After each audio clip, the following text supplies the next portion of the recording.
आजच्या व्हिडिओमध्ये आपल्याला पाहायला मिळणार आहे आणि ते म्हणजेच अद्वैत आणि कलाचं नातं आता वेगळ्या पद्धतीने खुलणार असं त्याचं महत्त्वाचं कारण असं ते म्हणजे उंदीर. कलाच्या रूममध्ये उंदीर आलेला असतो, त्यामुळे ती घाबरतच बाहेर आलेली असते.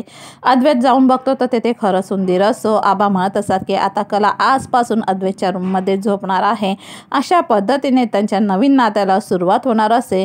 नैना मात्र तिच्या रूममध्ये आरामात पडलेली असते. इथे घरी सगळेजण जेवायला बसलेले असतात. ते म्हणत असतात नैना कुठे आहे, परंतु नैना मात्र काही आलेली नसते.